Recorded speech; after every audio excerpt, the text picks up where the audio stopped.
Hello friends, तो जैसा कि अभी तक हमने इसके पिछले एपिसोड्स में देखा कि जियांग हाव सीयू सिटी के लिए निकल चुका था, जहां पर जाते हुए उसका सामना एक ईगल बीस्ट से हो गया था। लेकिन जियांग हाव ने किसी तरीके से उस ईगल बीस्ट को मार दिया था, जिसके बाद तो वो उस ईगल बीस्ट का मीट भी पकाने लगा था ताकि वो उसे खा सके। लेकिन वो ईगल मीट को खाने के बाद तो यूइंग के वहाँ पर ब्रेक थ्रू स्टार्ट हो गया था, मगर जियांग हाव को इसके बारे में कुछ भी जानकारी नहीं थी। तभी वहाँ पर स्पिरिट क्लैन के लोग आकर यूइंग की वहाँ पर हेल्प करते हैं, मगर जियांग हाव को लगता है कि वो यहाँ पर यूइंग पर हमला कर रहे हैं। लेकिन उसकी ये मिसअंडरस्टैंडिंग थोड़ी देर में दूर हो जाती है जब यूइंग वहाँ पर नॉर्मल होकर जियांग हाव को बताती है कि अब उसका ब्रेक थ्रू हो चुका है। तो फिर यहाँ पर जियांग हाव भी एकदम शांत हो गया था। इसके बाद वो स्पिरिट क्लैन के लोगों के साथ उनकी वैली के अंदर गया था, जहाँ पर कि एक बंदा जिसका नाम मुंह था, उसकी फाइट उसके ही दोस्त से होने लगती है। वो दोनों ही एक स्वॉर्ड के पीछे लड़ रहे थे। तभी वहाँ पर एक तांत्रिक आता है जो कि उनसे कहता है कि अगर तुम दोनों को ही वो स्वॉर्ड चाहिए तो तुम्हें इसके लिए फाइट करनी होगी, क्योंकि वो स्वॉर्ड एक ही को मिल पाएगी। जिसके बाद वहाँ पर रात हो जाती है, जहाँ पर सभी के सभी लोग काफी खुश दिखाई दे रहे थे। इसके साथ ही हम वहाँ पर मू और शी को देखते हैं, जहाँ पर शी ने मू को ड्रिंकिंग का ऑफर दिया था। तो अब आगे आज के एपिसोड की स्टार्टिंग में हम उन तीनों को देखते हैं, जहाँ मू ने तो इतना ड्रिंक कर लिया था कि अब वो सीधा यहाँ पर बेहोश हो जाता है। जो देखकर तो जियांग हाव वहाँ पर परेशान हो गया था और वो इसके बारे में शी से पूछता है कि आखिर इसके साथ क्या हुआ, जिस पर तो शी उसे बताता है कि मू ने यहाँ पर काफी ज्यादा ड्रिंक कर लिया है, जिसकी वजह से हम दोनों को ही इसको लेकर इसकी केव के अंदर जाना होगा। इसके बाद तो शी मुंह को अपने कंधे पर उठाकर वहां से जाने लगता है, तो वहीं जियांग हाव भी बिल्कुल उसके पीछे चल रहा था। इसके बाद शी जियांग हाव से पूछता है, क्या तुमने डिवाइन स्वॉर्ड के बारे में सुना है? जो सुनकर तो जियांग हाव खुद भी एकदम हैरान था कि आखिर वो उससे इस तरीके का सवाल क्यों पूछ रहा है। लेकिन तभी वहाँ पर शी उसे बताने लगता है कि वो स्वॉर्ड कोई नॉर्मल स्वॉर्ड नहीं है। लेजेंड्स का कहना है कि जो भी इंसान उस स्वॉर्ड को वहाँ पर निकालेगा वो इस पूरी की पूरी कंट्री के अंदर बदलाव लेकर आएगा। लेकिन हमारी ट्राइब के अंदर कई सालों से वो स्वॉर्ड वहीं पर गड़ी हुई है। यहाँ पर हमारे कितने ही लोगों ने उस स्वॉर्ड को निकालने की कोशिश करी, लेकिन किसी के अंदर भी इतनी पावर नहीं थी कि वो उस स्वॉर्ड को निकाल पाए। जब हमें लगा कि हम सभी की कोशिश यहाँ पर नाकाम हो गई है, तो इसके बाद हमने वहाँ पर एक रिचुअल स्टार्ट कर दिया, जिसमें जो भी बंदा उस स्वॉर्ड को निकालता है उसको वहाँ पर अपना सैक्रिफाइस देना होता है। लेकिन ना जाने कितने लोगों ने वहाँ पर अपना सैक्रिफाइस दिया है, मगर इसके बावजूद उस स्वॉर्ड को आज तक कोई भी हिला तक नहीं पाया। वो लोग तो वहाँ पर सैक्रिफाइस हो गए, लेकिन उस स्वॉर्ड की पावर्स पहले के मुकाबले और भी ज्यादा बढ़ती जा रही है। उस स्वॉर्ड को आखिरी बार जिस बंदे ने निकालने की कोशिश करी थी वो एक 5 रैंक का वॉरियर था, लेकिन इसके बावजूद भी वो उस स्वॉर्ड को हिला तक नहीं पाया था। अब इस पूरे स्पिरिट क्लैन के अंदर सिर्फ मू और मैं ही स्ट्रॉन्ग वॉरियर हैं। इस वजह से हम दोनों में से किसी एक को ही उस स्वॉर्ड को निकालने का चांस मिल पाएगा। जिसके बाद तो वो उस स्वॉर्ड को भी वहाँ पर जियांग हाव को दिखाने लगता है। तो वहीं शी की इतनी सारी बात सुनकर तो जियांग हाव उससे कहता है, मुझे आखिर एक बात समझ में नहीं आती, तुमने इतने लोगों की जान देने के बावजूद उस स्वॉर्ड को हिला तक नहीं पाए। तुम्हें नहीं लगता कि उस रिचुअल में कुछ न कुछ गड़बड़ थी? मुझे लगता है कि शायद पुराने लोगों ने इस बात पे ध्यान नहीं दिया होगा। उसकी ऐसी बात सुनकर तो शी उससे कहता है, जियांग हाव बेशक तुम कुछ भी कह रहे हो, लेकिन उस स्वॉर्ड ने सिर्फ एक ही बार अपनी पावर्स को दिखाया था, जिस वजह से उस रिचुअल को वहाँ पर हम रोक भी नहीं सकते। हमें किसी भी तरीके से उस स्वॉर्ड को निकालना ही होगा। मुझे पता है कि वो रिचुअल कहीं ना कहीं गलत है, लेकिन अगर वो गलत है तो मैं उसको खुद से ही परफॉर्म करूंगा। मैं नहीं चाहता कि मैं उसमें अपनी जान गंवा दे। इसी वजह से मैंने पहले इसको इस क्लैन से दूर कर दिया था, ताकि मैं अकेला यहाँ पर बच जाऊँ जो उस स्वॉर्ड को निकाल सके। लेकिन देखो इसकी किस्मत, ये वापस से इस स्वॉर्ड को निकालने के लिए यहाँ पर आ गया। उसकी ऐसी बात सुनकर तो जियांग हाव उससे कहता है, अच्छा अब मैं समझा, तभी तुमने इसको यहाँ पर शराब पिलाई ताकि तुम इसको यहाँ पर बेहोश कर सको। जो सुनकर तो शी उससे कहता है कि जियांग हाव तुमने बिल्कुल सही कहा, मैं यहाँ पर मुंह के लिए कोई और प्रॉब्लम खड़ी नहीं करना चाहता। जैसे ही यहाँ पे सुबह होगी तुम प्लीज मुंह को लेकर यहाँ से दूर चले जाना। उसकी ऐसी बात सुनकर तो जियांग हाव उससे कहता है, अगर मैं इसको लेकर चला भी गया, लेकिन तुम्हारा क्या होगा? तुम तो यहाँ पर मर जाओगे।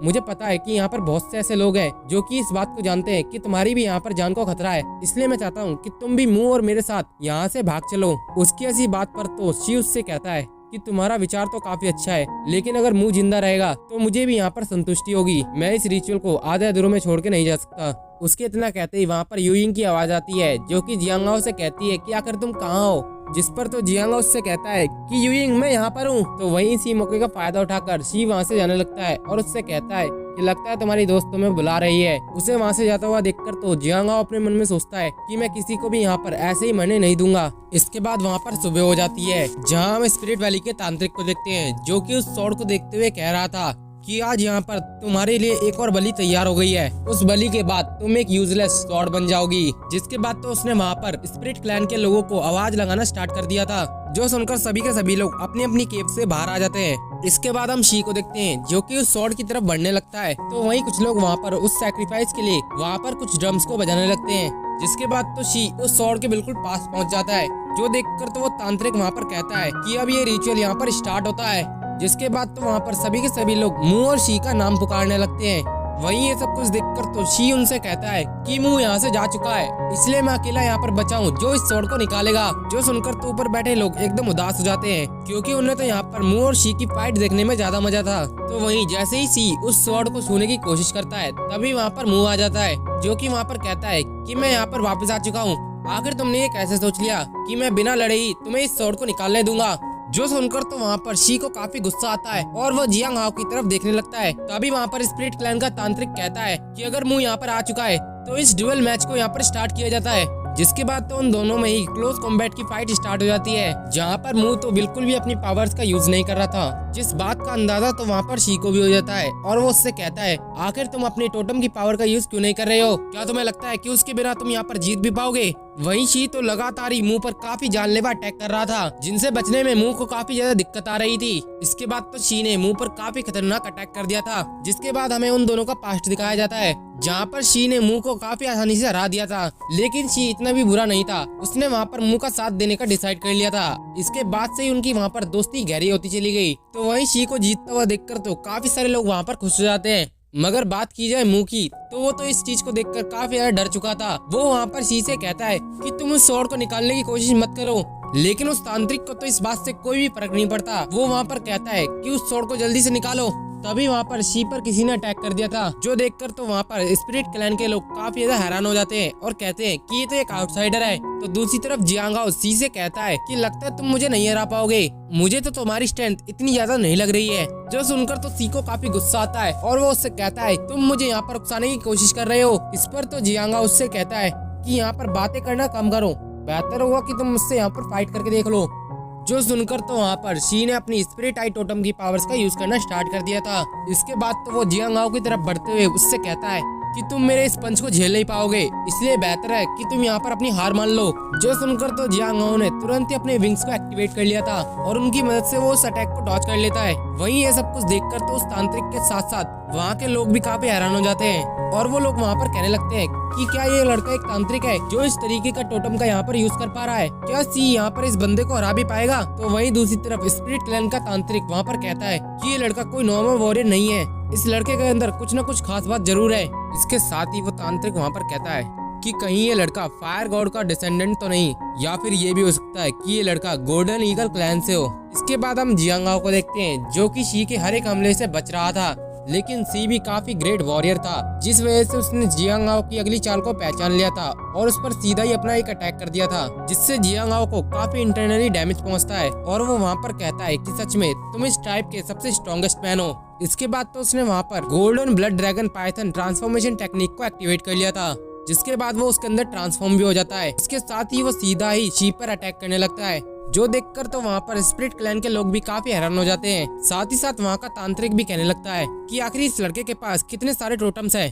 अब तो मुझे ये कंफर्म हो गया है कि ये लड़का कोई नॉर्मल फैमिली से नहीं आता है। तो वहीं दूसरी तरफ उन दोनों की फाइट काफी ज्यादा इंटेंस हो रही थी, जहाँ पर इस बार तो शी ने अपने स्पिरिट आई टोटम का यूज करते हुए जियांग हाओ को कैद कर लिया था, जिस वजह से सभी की निगाहें उसी के ऊपर टिक जाती है। वहीं जियांग हाओ अपने आप को छुड़ाने की काफी कोशिश कर रहा था, लेकिन अब शी ने भी बिना वक्त गवाते हुए सीधे ही उस पर एक जानलेवा अटैक कर दिया था। इसकी वजह से वहाँ पर एक बहुत बड़ा धमाका होता है और उस धमाके के हटते ही हमें देखने के लिए मिलता है कि शी उस फाइट को आसानी से जीत चुका था, जो देखकर तो स्पिरिट क्लैन के लोग काफी ज्यादा खुश हो जाते हैं। लेकिन जियांग हाओ को तो बस इसी मौके की तलाश थी, तुरंत ही शी पर अटैक कर दिया था, जिस वजह से शी को उस पर काफी ज्यादा गुस्सा आता है और इस बार उसने अपनी फुल पावर का यूज करना स्टार्ट कर दिया था, जो देखकर तो जियांग हाओ तुरंत ही उसकी आई के पास जाता है और उसको वहाँ पर स्वैलो कर लेता है।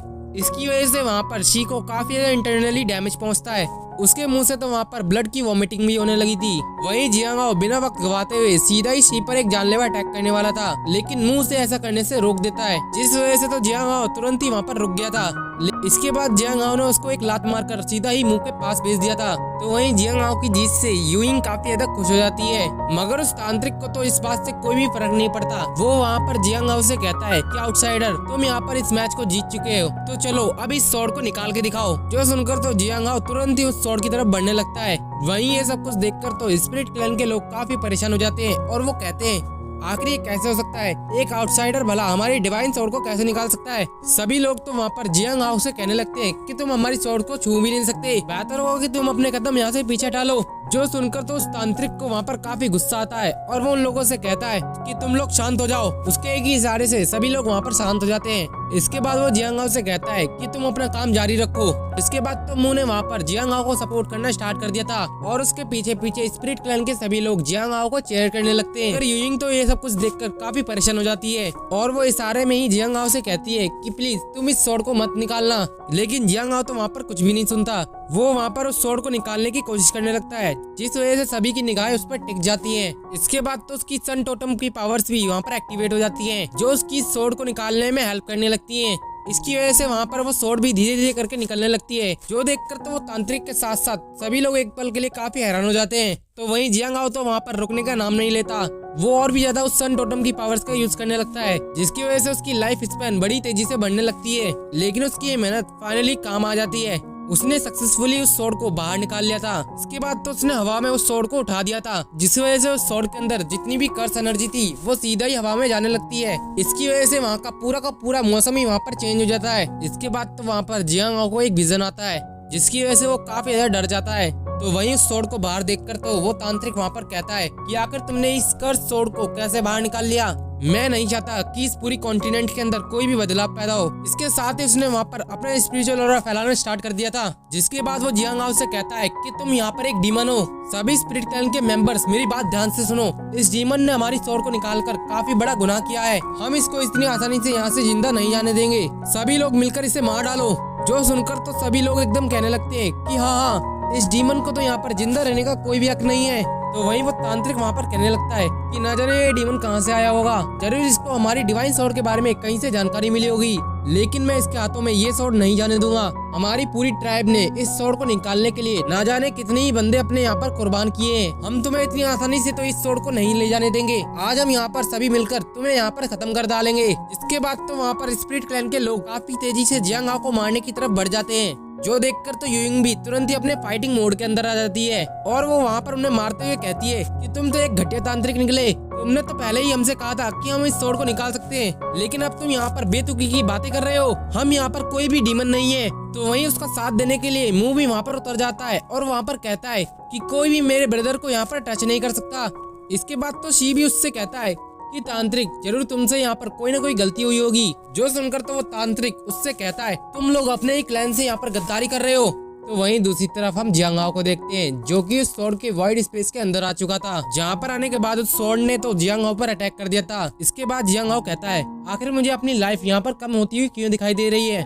वो ये सब कुछ वहाँ पर कह ही रहा था कि तभी वहाँ पर आवाज आती है कि आखिर तुम कैसे इस कर्स स्वॉर्ड के यंग मास्टर बन सकते हो, तुम्हारे अंदर अभी इतनी कैपेबिलिटी नहीं है कि तुम इस स्वॉर्ड को अपना सको। जो सुनकर तो जियांग हाओ उससे कहता है आखिर तुम्हारी हिम्मत कैसे हुई मुझसे ऐसा कहने की। जो सुनकर तो स्वॉर्ड ने सीधा ही जियांग हाओ पर अटैक कर दिया था। इसके बाद वो उस स्पेस से बाहर आ जाता है, जहाँ पर उसकी स्पिरिट काफी इंटरनली डैमेज हो चुकी थी। जो देखकर तो यूइंग तुरंत ही जियांग हाओ को संभालती है। तो वहीं उस तांत्रिक को भी पता चल जाता है कि उस कर्स स्वॉर्ड ने जियांग हाओ को अपना मास्टर नहीं एक्सेप्ट किया। इसके बाद वो अपने लोगों से कहता है कि इस स्वॉर्ड ने भी इस लड़के को अपना मास्टर चुनने से इनकार कर दिया है, जिसकी वजह से यहाँ पर काफी ज्यादा इंजर्ड हो चुका है। अगर हमें इस डीमन को मारना है तो इससे अच्छा टाइम हमें कभी नहीं मिल सकता। वहीं उसकी ऐसी बात सुनकर तो जियांग हाओ वहाँ पर कहता है कि बहुत बढ़िया, तुम झूठ बोलने में तो नंबर 1 हो। तुमने पहले यहाँ पर इस स्वॉर्ड का लालच दिया कि ये स्वॉर्ड एक डिवाइन स्वॉर्ड है, जिसके बाद सभी लोग तुम्हारी बातों में भी आ गए और इस स्वॉर्ड को निकालने की कोशिश करने लगे। लेकिन अगर वो इस स्वॉर्ड को नहीं निकाल पाते तो तुम यहाँ पर उनको जान से मार डालते हो और पता नहीं उनके साथ तुम यहाँ पर क्या क्या करते होगे। लेकिन अब जब मैंने इस स्वॉर्ड को निकाल दिया है तो तुम अब मुझे यहाँ पर डीमन ठहरा रहे हो। तो अब ये बताओ कि असली में डीमन कौन है, तुम या मैं? मैंने तो सिर्फ वही किया था जो मुझसे कहा गया था। जो सुनकर तो वो तांत्रिक वहाँ पर गुस्सा हो जाता है, लेकिन जियांग हाओ यहीं पर नहीं रुकता। इसके बाद वो स्पिरिट क्लैन के लोगों से कहने लगता है कि देखो, इस तांत्रिक ने ही तुमसे कहा था कि जो भी इस स्वॉर्ड को निकालेगा वो इस पूरी की पूरी कंट्री के अंदर बदलाव लेकर आएगा, और तुम लोग इसी चीज का इंतजार कर रहे थे। लेकिन मुझे एक बात जाननी है कि इस स्वॉर्ड को निकालने में जितने लोगों ने यहाँ पर एफर्ट्स किए थे, आखिर वो लोग यहाँ पर कहाँ गए? अगर तुम्हें मेरी बात झूठी लग रही है तो तुम इसके बारे में क्यों ना इस तांत्रिक से ही पूछ लो। तुमने ना जाने अपने कितने ही पावरफुल वॉरियर्स को यहाँ पर खो दिया है सिर्फ इस घटिया से रिचुअल के लिए। तो वहीं उसकी ऐसी बात पर तो उस तांत्रिक को काफी गुस्सा आता है और उसने सीधा ही जियांग हाओ पर अटैक कर दिया था, लेकिन इससे जियांग हाओ को ज्यादा इंजरीज नहीं होती। इसके बाद वो उस तांत्रिक से कहता है कि आखिर तुम चुप क्यों हो, मेरे सवालों का जवाब क्यों नहीं देते। इसके बाद तो शी भी उस तांत्रिक से पूछने लगता है कि आखिर तुम्हारी बात का कोई सेंस भी है या नहीं। पहले तुमने ही कहा था कि जो भी इस स्वॉर्ड को निकालेगा वो यहाँ पर हमारे लिए बदलाव लेकर आएगा, तो फिर अब भला तुम यहाँ पर जियांग हाओ की जान के पीछे क्यों पड़ गए हो? तो वहीं जियांग हाओ की बात तो स्पिरिट क्लैन के सभी लोगों को समझ में आने लगती है। तभी वहाँ पर एक लड़की उन लोगों से कहती है कि भले ही ये स्वॉर्ड पावरफुल हो या नहीं, मुझे इसके बारे में कुछ नहीं जानना, लेकिन ना जाने हमने यहाँ पर कितने ही पावरफुल वॉरियर्स अपने खो दिए हैं। जो देखकर वो तांत्रिक वहाँ पर कहता है, आखिर तुम्हारी हिम्मत कैसे हो रही है मुझसे इस तरीके की बात करने की? तुम भूल चुके हो कि आखिर तुम्हारी औकात क्या है? जो सुनकर तो मुंह से कहता है कि अब हमें तुम्हारी ऐसी नॉनसेंस भरी बातों में कोई भी इंटरेस्ट नहीं है, हमें बस हमारे सवालों का जवाब चाहिए। इसके बाद तो वो सभी के सभी लोग उस तांत्रिक को कोसने लगते हैं। जो देखकर तो वो तांत्रिक भी वहाँ पर कहता है कि बहुत बढ़िया, अब जब तुम मेरे ही खिलाफ यहाँ पर बोलने लगे हो तो लगता है तुम्हें सबक सिखाने का वक्त आ चुका है। इसके बाद तो उसने वहाँ पर अपनी पावरफुल टेक्निक का यूज करना स्टार्ट कर दिया था, जिसकी वजह से आसमान से वहाँ पर रेड स्नो गिरने लगती है, जो कि जैसे ही उन लोगों पर गिरती है वो लोग तुरंत ही वहाँ पर इंजर्ड होने लगते हैं। सभी लोगों को इससे काफी ज्यादा तकलीफ हो रही थी, लेकिन जियांग हाओ और उसके साथियों ने तो अपनी पूरी बॉडी को एक स्पिरिचुअल ऑरा से कवर कर लिया था। लेकिन जो नॉर्मल लोग थे वो उस स्नो की चपेट में आते ही काफी ज्यादा पेन को महसूस करने लगते हैं। और ये सीन दिखाते ही ये एपिसोड यहीं पर खत्म हो जाता है। अगर आपको मेरी एक्सप्लेनेशन पसंद आई हो तो वीडियो को लाइक करके चैनल को सब्सक्राइब करना मत भूलेगा। मिलते हैं इसकी नेक्स्ट वीडियो में।